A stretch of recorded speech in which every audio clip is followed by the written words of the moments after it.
یہ تمہارے پروردگار کی مہربانی کا بیان ہے جو اس نے اپنے بندے زکریا پر کی تھی،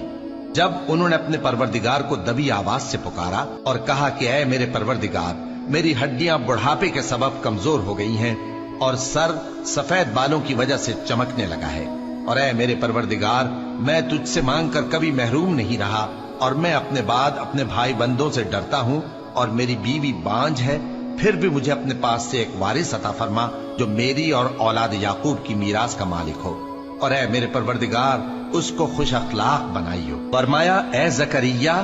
ہم تم کو ایک لڑکے کی بشارت دیتے ہیں جس کا نام یحییٰ ہوگا، اس سے پہلے ہم نے اس نام کا کوئی شخص پیدا نہیں کیا۔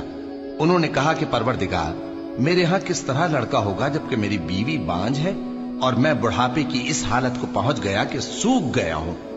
حکم ہوا کہ اسی طرح ہوگا۔ تمہارے پروردگار نے فرمایا ہے کہ مجھے یہ آسان ہے۔ یہ تمہارے پروردگار کی مہربانی کا بیان ہے جو اس نے اپنے بندے زکریا پر کی تھی،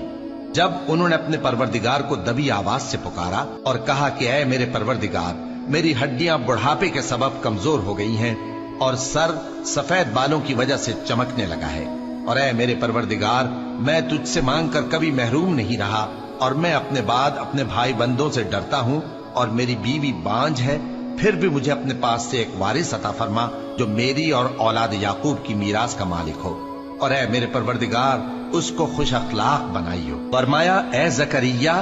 ہم تم کو ایک لڑکے کی بشارت دیتے ہیں جس کا نام یحییٰ ہوگا، اس سے پہلے ہم نے اس نام کا کوئی شخص پیدا نہیں کیا۔ انہوں نے کہا کہ پروردگار، میرے ہاں کس طرح لڑکا ہوگا جبکہ میری بیوی بانجھ ہے اور میں بڑھاپے کی اس حالت کو پہنچ گیا کہ سوکھ گیا ہوں؟ حکم ہوا کہ اسی طرح ہوگا۔ تمہارے پروردگار نے فرمایا ہے کہ مجھے یہ آسان ہے۔